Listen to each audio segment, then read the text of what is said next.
تخيل تكون شخص لسه صاحي من النوم حاسس إنك مش عايز تقوم، مش علشان جسمك تعبان، لأ إطلاقًا، بس أنت مش شايف أصلًا سبب علشان تقوم علشان، ففتحت موبايلك بدأت تسكرول لقيت واحد كاتب لو مكتئب روح الجيم. طب ما أنا يا اسطى لو قادر أروح الجيم ما كنتش اكتئبت أصلًا. في لحظة معينة بتحس إن كل حاجة ملهاش طعم، الضحك ملوش صوت، الأكل ملوش طعم، والشمس لو طلعت تحسها كشاف ضارب في وشك. وده مش كسل ولا دلع، ده ببساطة اسمه اكتئاب. زمان كانوا بيفكروا إن الاكتئاب سببه جن أو سحر أو عين مثلا. دلوقتي عرفنا إنه مرض بيحصل في المخ، مش في القلب ولا في الإيمان. بيقولك في 3 حاجات بتتلخبط في الكيمياء بتاعت المخ، هما السيروتونين والدوبامين والنورابinephrine، والتلاتة دول مسؤولين عن المزاج والطاقة والنشاط. لما بيقلوا بتحس إنك ميت وإنت صاحي، كل حاجة حواليك شغالة إلا إنت، حرفيا بتبص في المراية مش عارف الشخص اللي قدامك مين. بتضحك بس الضحكة مش طالعة من القلب، يعني فيها حاجة كده. وناس حواليك المقربين طبعا بيقولوا لك شد حيلك، انت جامد، انت قوي، ما تعملش كده فينا. طب وانا عامل ايه في نفسي؟ مشكلة الاكتئاب كمان انه مش نوع واحد، في اكتئاب واضح وصريح وهو اللي بيتمثل في النوم الكتير او النوم القليل العادي او الاكل الكتير او اكل معدوم تماما، دموع بتنزل بدون سبب او بسبب. وفي اكتئاب شارب برفيوم ولابس بدلة بنسميه الاكتئاب المقنع، الهاي فانكشن ديبريشن.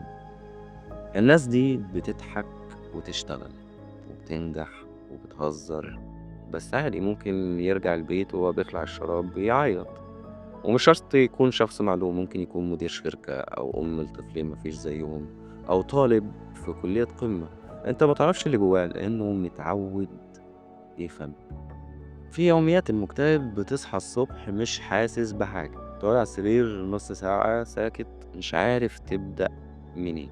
بترد على حد لا إطلاقا ما عندكش طاقة. بتاكل والله ماليش نفس. بتشتغل بتظاهر إني بشتغل. دايما في سيرك المحاولات، تحاول تضحك، تحاول تنجز، تحاول تفكر انت كنت ايه قبل كده وهتبقى ايه بعد كده. ولكن كل محاولة بتكلفك طاقة، كل محاولة بتسبب لك وجع، وكل ما بتفشل بتجلد ذاتك. انا فاشل، انا مفيش مني فايدة. وده بالظبط هو اللي بيقتلك، مش المرض، جلد الذات. طيب احنا ممكن نعمل ايه في موضوع زي ده؟ والله بيقولوا اول خطوة ما تخافش تعترف، يعني قول انا مكتئب، دي مش شتيمة ولا عيب. تاني خطوة روح لدكتور، مش كل دكتور نفسي هيكتب لك علاج، بس حتى لو كتب فالعلاج مش معناه إنك شخص مجنون، العلاج معناه إنك بتحاول. وتالت خطوة ابني روتين بسيط، وليكن رياضة خفيفة، نوم منتظم، أكل متوازن، تبعد عن الناس اللي بتسحب طاقتك، ده مهم. والأهم طبعا إنك تبطل مقارنة نفسك بالناس. السوشيال ميديا عمرها ما كانت مقياس، محدش بينزل صورته وهو بيعيط في الحمام يعني. أنا مش باقول لك إن الدنيا هتتحسن بكرة، بس باقول لك إن في ناس كتير زيك، ناس بتعدي بنفس اللي أنت فيه، وناس عدت ووقفت على رجليها. والاكتئاب مش نهاية القصة، الاكتئاب فصل صعب، بس في الآخر هو مجرد فصل وبعده صفحات تانية كتير. أنت مش محتاج تكون كويس طول الوقت، بس محتاج تكون موجود.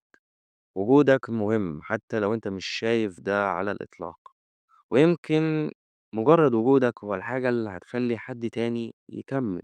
فلو انت حاسس انك تايه او وحيد فالكلام ده ليك، انت مش لوحدك يا اسطى، وصدقني والله لسه في امل. سلام.